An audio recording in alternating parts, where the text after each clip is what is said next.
I'm truly honored being here, and it's a true pleasure talking about stem cells, and it's truly been a passion for me since I met Dr. Riordan 5 years ago. And my knowledge, as most physicians' knowledge right now, is really very little. There's a lot of ignorance still in the medical community of what stem cells are and what they can do. And at that time, again, my knowledge was really very minimal. And when I talked to Dr. Riordan, it opened my mind to it, and I was really excited and at the same time confused of why this therapy wasn't advancing as much as it should.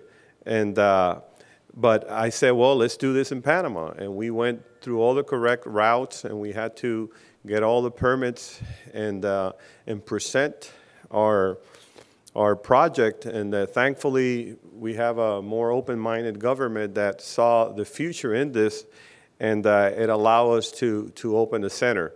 And we keep fighting. It's an uphill battle, but when we see results, it's so rewarding. And that's why I feel this is the future in medicine, and hopefully it will eventually get here. We don't want just to keep it in Panama, but I feel it should be an option for patients. So again, as Dr. Riordan was saying, I was trained in New York. I live and practice in San Antonio. I moved to Panama in 2005, and I got involved with stem cells in 2006.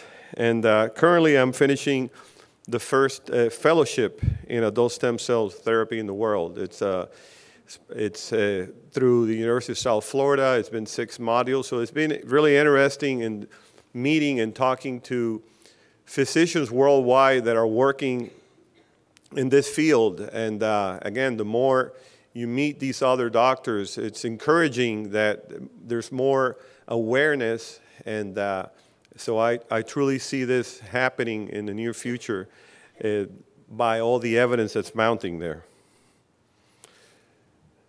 So Stem Cell Institute was again located in Panama City. We founded it in 2007.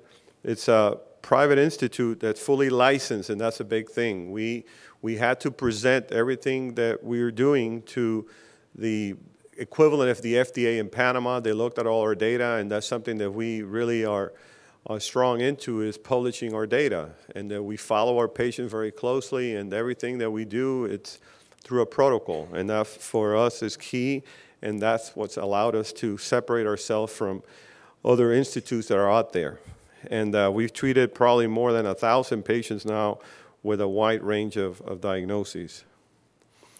So are we different? Obviously, as I mentioned, we're licensed, and we're affiliated to university centers here in the United States. So a lot of our data, we collaborate with other centers. So that's obviously very important. And the quality control, I think that's a big issue, because stem cells are kind of out there now. A lot of people are hearing more about it, and unfortunately, some people are doing it the wrong way, and they're promising things that stem cells can't do. They're not miracle cures. They can help in some of these conditions, and the way that's done is really important. We are really proud of the lab that we have established in Panama, where the cells are processed, and we take really good care of them, and we quantify them, meaning that we know how many cells they are. We make sure they're good quality, that they're free of infectious diseases. So we are really proud of the lab. We have a state-of-the-art, with American standards of care, and that's really key. A lot of places in the U.S. are doing it now with some fat-derived or bone marrow, where you get it in a one-time procedure. But you can't quantify, you don't know how many cells you're getting or the quality. And that's really a big point across that I make from these other centers that are doing these procedures, because we feel that you're increasing the likelihood of response if you have to take all these steps of getting the sample, and I'll explain to that in the next slides about the process that we do. So that's a big issue. So again, the publications is really something we're really proud of. All the protocols that we do, we've researched the literature. We looked at what's being done around the world, a lot of studies on animals that we've looked at, and human studies that are out there in Europe and other centers.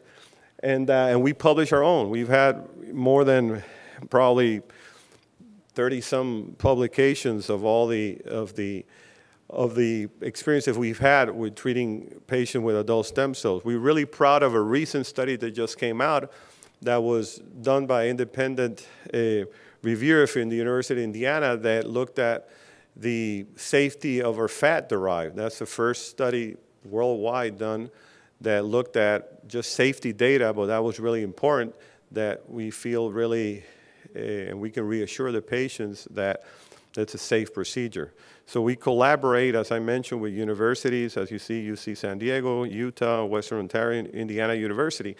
And we're very transparent. You know, we welcome all visitors. Some patients want to see our center first before they even decide coming, and we're fine with that. We really are proud, as I mentioned, of what we have in our lab. And we do lab tours when the patients are there because they really are impressed when they see the facility, talk to the lab technicians working there. And I feel that's a big point that we're clear in what we're doing. When the patients leave, they leave with a certificate of everything that we did, the quantity of the cells, that we check them, as I mentioned, through make sure there's no infectious diseases, et cetera. So those are really big steps that we take to assure that things are done the way they should.